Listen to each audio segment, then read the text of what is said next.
dia. Oke. Kalau boleh tahu dengan Bapak siapa beserta jabatannya? Dengan Ibtu Mahmudi, saya sebulan kita di sini menjabat sebagai Kanit Dimas Polsek Cikarang Barat. Oke, baik. Di mana Bapak bertugas saat ini? Saya tugas di Polsek Cikarang Barat. Oke, baik. Dilanjutkan tadi. Apa moto polisi? Moto polisi adalah melindungi, mengayomi, melayani masyarakat. Oke, baik.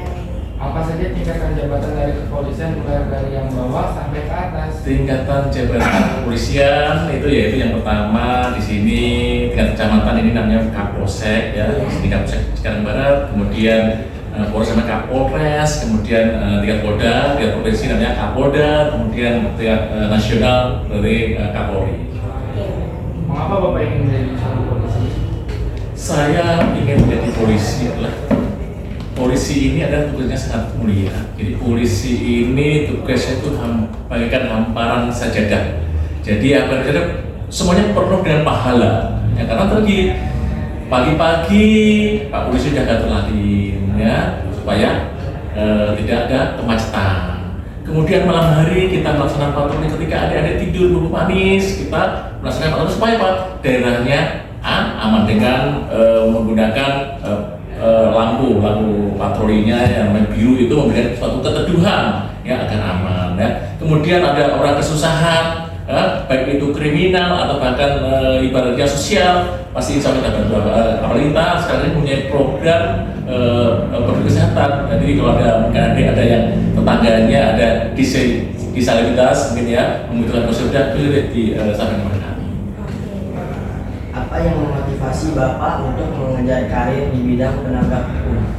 Motivasi saya adalah saya mengenai sebagai penegak hukum adalah yang jelas ingin menyampaikan bahwa hukum itu adalah yang tertinggi ya. Jadi tapi hukum itu adalah aturan terakhir ya. Seandainya ada suatu permasalahan yang kira-kira masih bisa selesaikan kita selesaikan ya. Jadi seandainya ada cekcok nih antar warga, ya udah kita mediasi ya. Padanya hukum itu adalah aturan kecuali ya itu memang berlaku ibaratnya pelanggaran berat, mungkin maaf ya pembunuhan itu harus kita lanjutkan. Kalau hanya ibaratnya permasalahan diselesaikan kita selesaikan.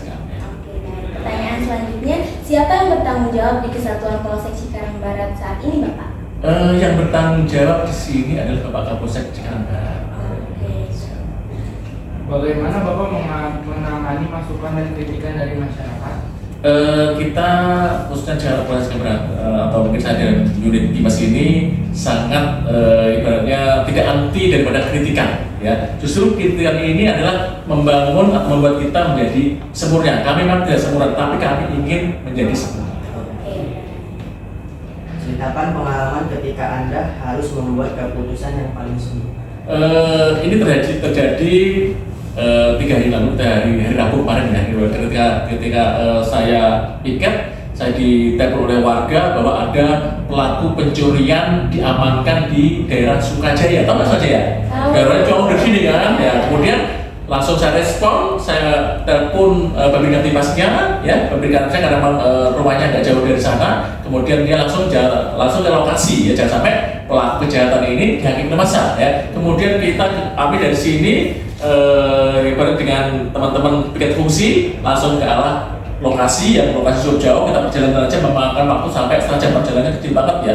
Kemudian setelah itu alhamdulillah warganya cukup baik ya, biarpun masanya banyak dan di situ ada Babin Kamtibmas berhasil untuk mengamankan tersangka daripada kejahatan yaitu curanmor ya.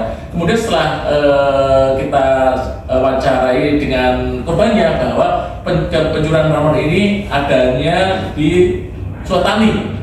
Akhirnya karena TKP-nya Sutani, kemudian tersangka dan barang bukti dan pelapornya kita arahkan untuk kita serahkan ke Polsek Sukatani. Kapan terjadinya? Terjadinya hari Rabu, atau berapa tuh? Pokoknya hari Rabu kemarin lah, hari Rabu kemarin. Di mana tempat terjadinya? Terjadinya di Desa Sukajaya, Kecamatan Cibitung. Mengapa kedisiplinan penting bagi Bapak? Disiplin ini ada sangat penting, bukan hanya kami ya. Siswa pun adalah harus disiplin juga ya. Karena disiplin adalah kunci daripada keberhasilan. Saya kemarin waktu saya menjadi irut di SMP 1 itu sangat luar biasa. Terutama ya, semuanya pakai seragam semua dan ibaratnya saya sampai merinding lihat kalian ini banyak dan alhamdulillah saat ini SMP 1 tidak terlibat tawuran dan yang lain ya. Yang jelas disiplin bagi polisi sangat penting karena tanpa disiplin tidak mungkin bisa melaksanakan tugasnya. Contohnya ada acara jam 7, kita jam 6 sudah harus standby. Ya, jangan sampai jam 7 kita jam 8 ya. Kalau terjadi permasalahan kita tidak bisa mengatasi. Baik, kita lihat. Bagaimana tanggapan Anda terhadap oknum polisi yang tidak baik? Tanggapan kami terhadap oknum yang tidak baik itu adalah mencoreng daripada institusi. Banyak polisi-polisi yang baik ya. Kalau ada polisi yang tidak baik pasti akan melaksanakan penindakan. Bahkan sekarang ini banyak polisi-polisi yang di PDH karena mungkin terjerat narkoba atau kasus lain sehingga pimpinan dengan sidang kode etiknya memutuskan PTDH bagi oknum-oknum polisi yang tidak bagus. Bagaimana cara polisi memperbaiki citranya di mata masyarakat saat ini? Caranya yaitu dengan ibaratnya melaksanakan kegiatan-kegiatan yang bersifat humanis, tapi itu sudah rutin kita laksanakan ya memang polisi ini kegiatan itu tadi saya sampaikan bahwa bagaimana para sajadah bahwa kita tiap pagi melaksanakan gatur lali, kemudian mengadakan kunjungan ke SMP menjadi inspektur upacara, pelayanan di SPK juga memberikan yang terbaik. Jelas polisi saat ini ibaratnya memberikan pelayanan terbaik yaitu dengan keramahannya. Oke, lanjut dengan Adit. Apakah keamanan sebagai tanggung jawab terpenting seorang polisi? Keamanan adalah tanggung jawab kita bersama. Ya, keamanan ini tidak hanya tanggung jawab daripada kepolisian. Contohnya kayak kami di Polsek Cikarang Barat ini personilnya kurang lebih 87. Tidak mungkin mengamankan Kecamatan Cibutung maupun Cikarang Barat, sedangkan PK-nya hanya 17 orang. Maka kita membentuk namanya Pamswakarsa, yaitu contohnya ada Linmas, ada Satpam, atau pewaris masyarakat yang sedang melaksanakan mengaktifkan siskambling. Jadi yang jelas keamanan adalah tanggung jawab kita bersama. Apa yang menjadi acuan polisi dalam melakukan tindakan perlindungan kepada masyarakat? Yang menjadi acuan polisi dalam memberikan perlindungan masyarakat adalah apabila masyarakat membutuhkan kehadiran kami, ya, kami akan segera melindungi daripada masyarakat. Bahkan tidak diminta pun kita memberikan perlindungan masyarakat, yaitu dengan adanya patroli-patroli yang tiap malam sampai pagi itu adalah untuk memberikan perlindungan kepada masyarakat. Saya sampaikan bahwa ketika masyarakat sedang tidur, polisi dengan patroli birunya membirukan daripada wilayah Polsek Cikarang Barat yang tujuannya adalah untuk mencegah tindakan kriminal. Bagaimana prosedur bagi masyarakat untuk melapor suatu tindak kejahatan? Prosedurnya yaitu apabila ada suatu tindak pidana atau tindak bisa langsung 110 ya, itu langsung call center, kemudian atau menghubungi Babin Kamtipmasnya ya, Babin Kamtipmasnya. Jadi satu desa itu ada satu orang polisi itu sebagai Babin Kamtipmas, atau datang ke Polsek Cikarang Barat atau ke call center Polsek Cikarang Barat. Jadi pada intinya kita dengan terbuka akan melayani masyarakat. Apa tindakan selanjutnya ketika seorang dinyatakan bersalah? Yang menyatakan bersalah itu adalah sidang daripada pengadilan. Kalau seandainya orang sudah ditetapkan tersangka di kita ya, kemudian kita berkas, yaitu jenis yang mempunyai alat bukti yang cukup, yaitu keterangan saksi, kemudian keterangan ahli, ya, surat petunjuk, ya, yang menyebabkan dia ditetapkan sebagai tersangka, itu ditetapkan dalam pasal 184 KUHP. Kemudian setelah diberkas oleh Reskrim, berkas ini kemudian dikirim oleh Kejaksaan. Kalau berkas ini sudah lengkap, namanya P21, kemudian tersangka dan barang bukti kita serahkan ke Kejaksaan. Selanjutnya dilaksanakan sidang, ya, dan putusannya adalah putusan daripada pengadilan bahwa dia bersalah atau tidak. Oke, pertanyaan yang terakhir, apa pesan dan himbauan kepolisian untuk pelajar, masyarakat, dan sekitarnya seperti apa, Bapak?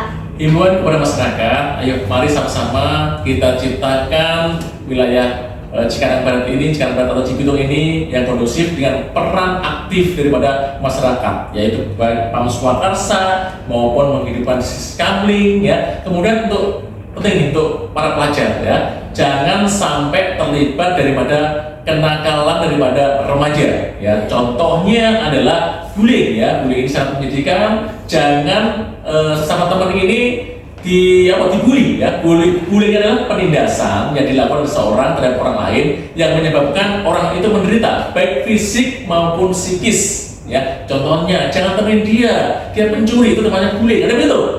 Gak ada kayak gitu? Gak ada ya. Sama teman itu harus sayang. Apalagi yang kemarin kita lihat video viral itu sampai dipukulin, tempelengin. Yang terakhir itu sampai perempuan itu yang melakukan itu. Itu kan sangat menyedihkan sekali ya.